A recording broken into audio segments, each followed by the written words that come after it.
Hey guys, back again. Coach Sam, Coach Millie, and myself, talking training and the why behind the way, the things we do at CrossFit Metro East. One of the things we had asked a lot is, and this is something that doesn't pop up as much in our personal training clients because we're with them every step of the way. They're usually in the same session with us, We're just doing this. Right. We're just automatically doing it in our PT stuff. But something that comes up in our group classes is the idea of how do I know when it's best to go up or to progress in either exercise progressions, so movement progressions, or weight, right? And so we're going to tackle this in really two questions. So question one we're going to tackle is, how do I know when it's best to advance in a progression that I might be doing? And so to clarify here, we do a lot of gymnastics type skill. When we talk gymnastics, we're talking body weight movements, control of your own body. Let's just think of it like that. Let's just think any specific way that we're trying to move the body. Yes. So there's usually not added weights, added implements or equipment. It's just the body doing movement. There's other things like weightlifting movements such as the clean or the deadlift or whatever. There's progressions there. So that's kind of what we're talking about. We're talking about progressing movements or progressions of movements. So first of all, how do we know when it's right to change or transition from one progression to the next? Right. So the basic model that I believe in it's one of these things like you're gonna see it on the big scale, but then we're gonna then apply it to the steps, to like the small steps that apply to getting to the big steps. Everybody loves like the A to B, but we all know that it looks a lot like, it's not a straight line. And it's mechanics, consistency, intensity, in that order and only in that order. So no matter what, we're looking for, first off, do we actually understand the mechanics? And that's a separation from, did I get from point A to point B? And that's, obviously it can be done. So to say, I don't believe in it, but I don't believe in the result. I don't think any of us do believe in the results that are going to come long-term from a movement strategy of, I got to point A to point B, time to go to the next. Gotcha. So like, do we actually understand what are we trying to accomplish in the squat with, our general, I don't need, not everyone needs to know what all five toes does in the foot during a squat, but they need to have a basic understanding of what's happening in the ankle, the knee, the hips, and the torso. Mechanics. We've understood that. Now I can apply it, and I can apply it over and over. That's consistency. And then intensity can take a lot of different routes. I think we should probably leave that one towards the end. I think that's best left for the weight discussion. Yeah. But that looks like many things. It's speed, it's shorter and longer rest times, it's more and less reps. It's a lot of different things. Again, it's the intensity piece is a way to challenge our consistency. Yes. In different kinds of arenas. Yeah, I think one thing that somebody else will look, I'm consistent, right? So is it does that mean like I did 20 reps perfectly? What I explain consistency as is you can do 100 reps that way, and you can do 100 reps that way with consistent mechanics without me watching you. Like that's the other piece there. Is it's not, that's an interesting little caveat. Yeah, it's not just while I'm sitting there coaching you through it. It's, can you do it 100 times with the mechanics that I'm asking for without me there? And that's really consistency when we're looking at that. And then, I think it's best to kind of hold intensity to the end there.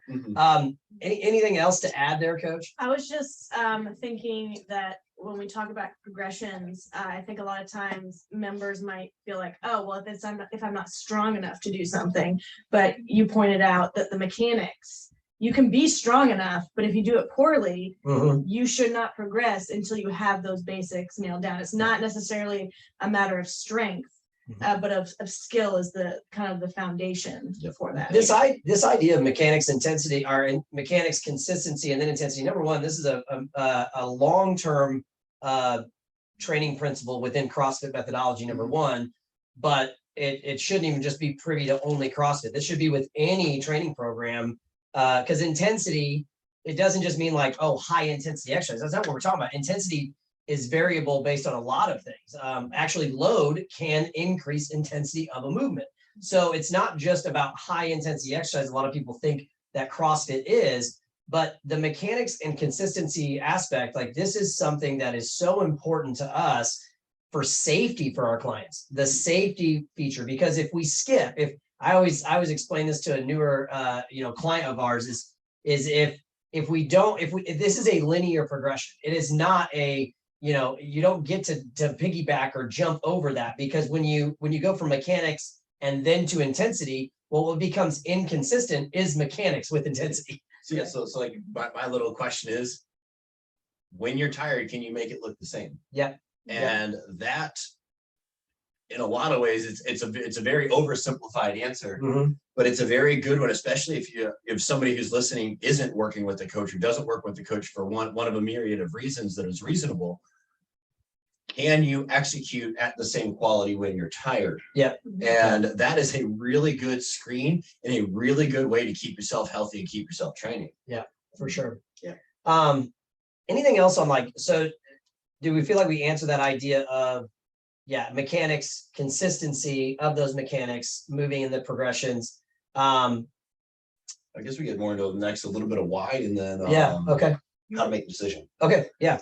So for me on the why, I sit there and I think, what happens if we don't follow the plan? What happens if I move on from the progression too soon? And I see two big things here.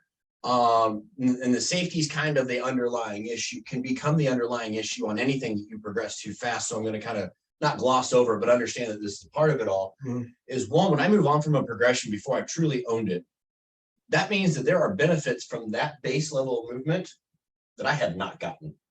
I am leaving results on the table. Yeah. And the second piece, I am shrinking my the width of my foundation, Yep. which means I am now shrinking my my potential. Everybody, use the muscle up as a perfect example of this progression. Everybody wants to rush to the muscle up, but when they don't do the work and they don't hit the progressions like they should, well, they can get point A to point B at some point. Yeah. It doesn't last long. It doesn't progress well. And at some point, if you actually want to get better, you're going to have to go all the way back to the thing that you skipped. Why don't we just do it? Yeah. Yeah. I think that's a good point there. And, understanding the why. So, why do I want to progress? Okay. So let me play devil's advocate here, and we're doing muscle up progressions, and, maybe I've got a client that's in their, late 40s, early 50s, just trying to lose 30 pounds away of fat and, get in better shape. And they see, one of our top level athletes doing muscle ups, during the workout, and we might do muscle up progressions, and they go, well, I'm never going to do that. So why do I need to do this progression? What's the point of this? How do you communicate to clients why these progressions of any exercise are important, or how do you get that client to want to do something in a progression form that maybe they don't ever expect to actually do the full thing? Well, one, it's never a bad thing to accumulate skills. Yeah. So that's kind of the most overarching answer I could give there, is there's never a bad thing to accumulate skills. Yeah. Even if you're not working towards that skill, and who knows, maybe your answer changes in 2 years. Yeah. And then there's the specifics. If we're going to continue to use the muscle up, there's range of motion of the shoulders that you got to train and learn, and you got to build. And well, control of your shoulders, well, that is a life task. Yeah. A muscle up's a vehicle to develop that. We did a pool workout a few weeks back. So we've tried to do 2 this summer. One got rained out. We moved it indoors. But the workout that we did at the pool, we did a get out of the pool, and it was actually a muscle up. And I don't think people realize that the muscle up on the rings, while very fancy and very complex and demands a whole lot out of our bodies, it is truly essentially getting out of a pool or getting from a lower position to a higher position. So we all did it when we were kids, jumping over a wall or a log across the thing. Like these things are these are functional movements. And I think a lot of people don't understand the why behind it. I actually explained this to a client yesterday. We were doing, we worked on a chin up, and we were working on, I set her with her bottom on the floor, and I had her grab we use a bar that sets up so we're lower to the ground, and I had her pulling herself up. And she said, so why am I doing this? And I said, because here's the deal. When you go on a hike with your husband and say, heaven forbid, somebody falls and somebody goes down a ravine, or you get stuck in some water and all of a sudden that's rushing water. If someone has to get to you, they might need you to pull yourself up onto something and hang on to that something for the 30 seconds of time they're trying to get to you. And I actually heard this in a podcast, like talking about these general physical skills that we need. It was one of the CrossFit podcasts, just a general life podcast about these survival skills that we need as we age. And I know it seems a little bit like intense, like why would I be, I'm not going to go hike. I'm not going to be, we don't know what's going to happen to us. And so some of these physical skills, Also go hike. yeah, right. You go hike because it's awesome. But some of these physical skills are just a matter of, could you hold on to something for a long enough time for someone to come and save you? Like it may not be you're saving somebody else. You might need to be saved. Could you hold on to this? Like we've all seen flooding and people standing on the rooftops because their entire houses. Like I don't know what survival skills you're going to need for the rest of your life. If you only need it once, it's really good. Correct. Yeah. But like you said, there's never a wrong, like she'll never not know what it's like to feel her pulling her body and hanging on to something for a certain duration, so that if that ever came up in life, her body is at least more equipped than even what she might realize it is. I'll kick you a far less dramatic. Yeah, I went dramatic. Yeah, on a hike. There was a storm and a tree fell down. Now there's this big tree on the hiking trail. Yeah. You can either turn around and go home, or you can climb over the tree and keep hiking. Yeah. No, for sure. Like, yeah, like it's not even just a dramatic thing. It's again, just understanding the basic concepts. And again, understanding your mechanics. Yeah, I think we could go on and on about and we talk to clients a lot about this, like the development of body skills in here and just how they relate to outside of here. And we don't make those connections very often because we just do it. Like we're just like, oh, I just did it outside of here. Well, we practice it in here, whether you know it or not. Yeah. And I mean, so I mean, I think that's one of the things like that I know sometimes people look at progressions of exercises and they see the most advanced skill and they don't make their personal connection to the most advanced skill. And then they're trying to figure out, well, then why am I doing this thing to get me there? Right. And so it's helping those clients understand that, like, no, all the progressions of the skill are important. And then if you're someone that's more advanced and you haven't done these progressions properly, and maybe you just were athletic or strong or capable, like you could complete the task. You can point A to point B. Point A to point B, but you didn't go through all these progressions. Like, well, I would encourage you to actually regress back to some of those progressions, or don't take those progressions lightly in warm-ups and skill development time, because those are going to fill in the gaps of your game. Absolutely. Sure. Yeah. Oh gosh. Yeah. I was like, personally, I was like, this wasn't like the test type movement, but it's absolutely a movement that all of them doing the big movement should have been capable of. Sure. It really should have been a non-factor. But a lot of people have bypassed the progressions in the way. Yeah. So what about weight? How do we know that it's the right time to progress in weight? And so loading movement period. Okay. How would we know is the right time? And I would imagine that mechanics, consistency, intensity probably come into factor. But absolutely. So this is one is very goal dependent. Okay. Very, very goal dependent, but we're going to go ahead. And if we're going to attack it, let's go from the more motivated athlete. Like this motivates them. The reality is, or one of the simplest ways, it's one, if we're going to do a set of 5, can you make rep 5 look like rep 1? Again, we're talking about a training environment. There is never an excuse or reason in a training environment to put yourself out of position and to keep going. Yeah. We are in a perfectly monitored, perfectly safe scenario. This isn't real life. You don't have to practice bad reps. Right. That may happen in real life. Yeah. So there's that one. Can I make the first and last rep look relatively the same? The other part of it is the mental side of it. If you're approaching a new weight and thinking you need to do anything different, we don't have the right weight on the bar. If I get to, let's just say that's 300 pounds, and I'm at 300 pounds, I start doing something different on my back squat. Doesn't matter if I got point A to point B on it, unless someone's paying me for this. And again, we're not in a training environment at this point, but I do something different. I'm no longer training my squat. I'm training survival of 300 pounds. Yeah. that's a good point. And that's not really, again, I don't really believe in the result of that long term. On top of that, the less I train, the more I train the way I'm describing, the more PRs I've hit. I mean, you've watched how many PRs I've hit after 10 years of training and really retooling and refining my focus. I mean, I went from a 440 to a 500-pound squat, Right. and every rep looked the same because my training, I refused to go at weights that made me do something different. Right. And all of a sudden, the day it needed to be there, the weights took care of itself. Yeah. So that's really like, those are like two big things that I look at is internally, are you trying to do, is this inspiring you to do something different? Wrong weight. Okay. Can you match quality through the entire set? That's whenever you've earned the, like, if you want to talk about earned the right to move up weight, that's whenever you've earned the idea that it's a good idea. Okay.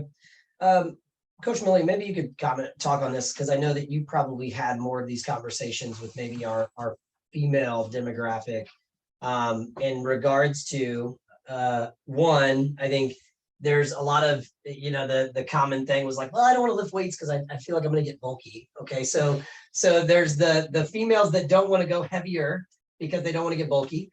Or in addition to that, the other thing I'd maybe like you to touch on is working with some of our moms who are either prenatal, postpartum, and maybe where their guidelines should be on when it's right to move up in load. And because I feel like, we get a mom in here 6 or 8 weeks postpartum, and doc says, these are your limitations initially, but then there's no real like from going from point A to point M, maybe on the, like it's just like, do this and return to exercise. Could you maybe like explain how you talk to maybe our female clientele on both those ends? Yes. So number one, when somebody says they don't want to be bulky, my answer usually is focus on enjoying yourself and progressing and just enjoying the experience of fitness. And if at any point, like your shirts are ripping up top, then we can talk about, It won't happen. It won't happen. I haven't seen it yet. I haven't seen it yet personally. I wish my shirts would I rip know, up top. I tell them I'm personally Coach had a sleeve bust out the other day. It didn't work. I was jealous. Because 9 times out of 10, it's like it's going to be a non-issue. You're just going to enjoy the process of lifting and getting stronger and being amazed by what you're physically capable of. Yeah. And then you'll be like, oh, I have a bicep. Oh, I have a shoulder muscle. That's now all of a sudden you're asking to get right. jacked. Well, and I think like you hit the nail on the head though there, like being stronger is not being bigger. Correct. So Correct. So when we increase strength, that isn't a direct correlation to increasing size or bulkiness. Right. No, it's not. It's Especially functional strength. Absolutely. Yeah.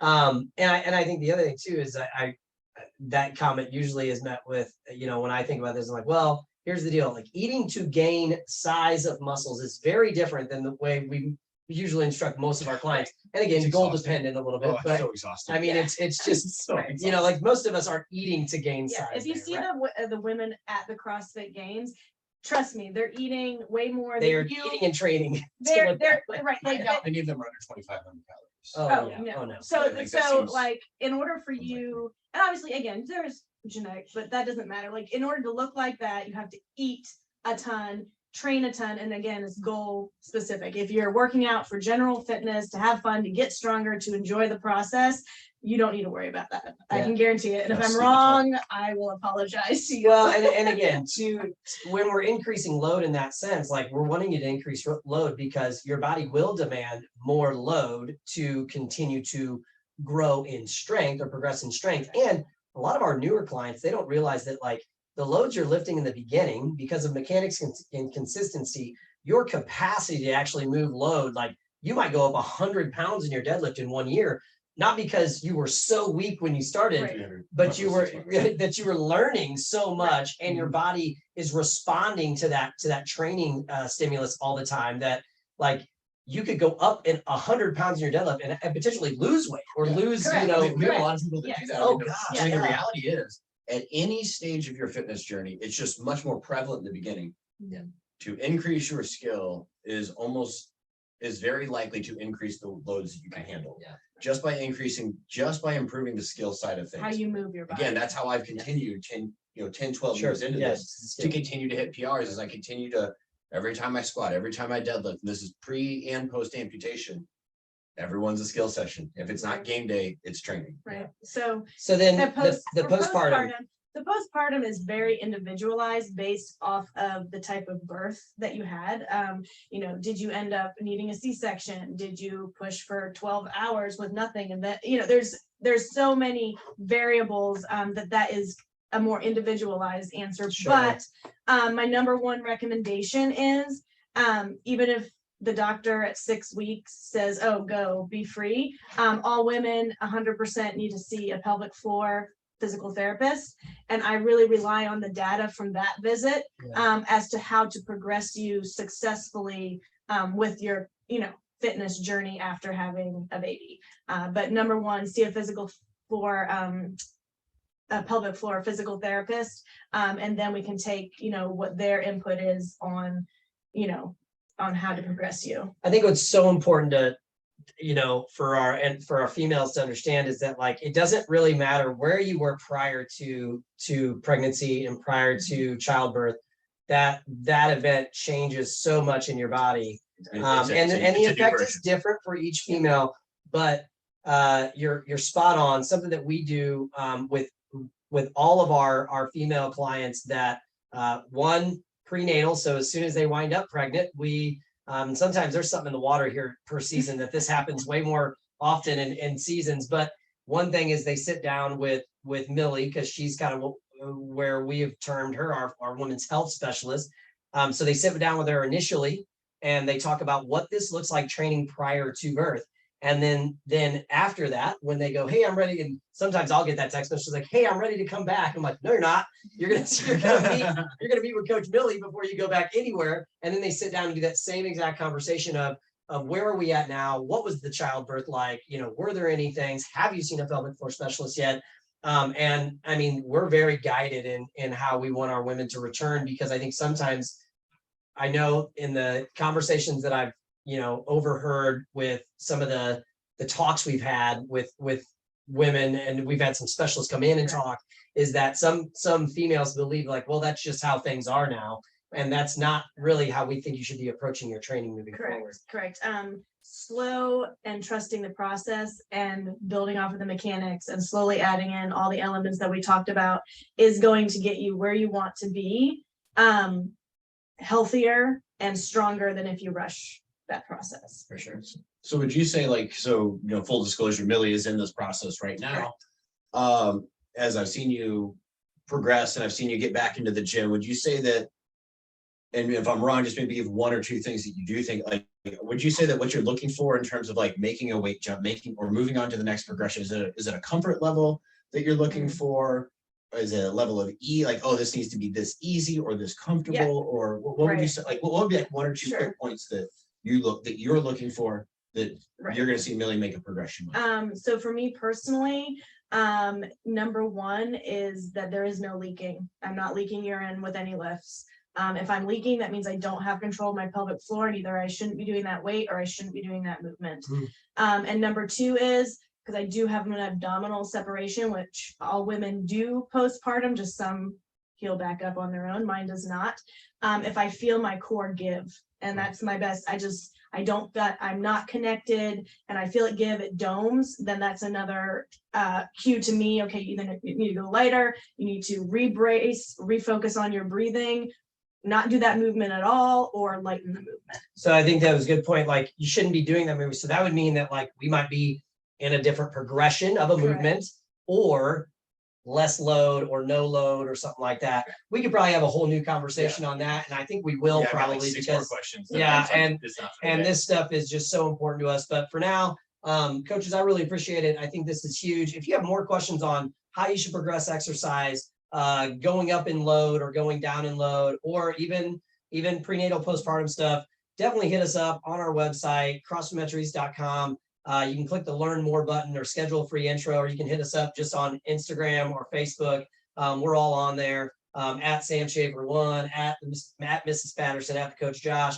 at CF Metro East if you're on Instagram for the gym. But man, this was great. Thanks, coaches. I appreciate it.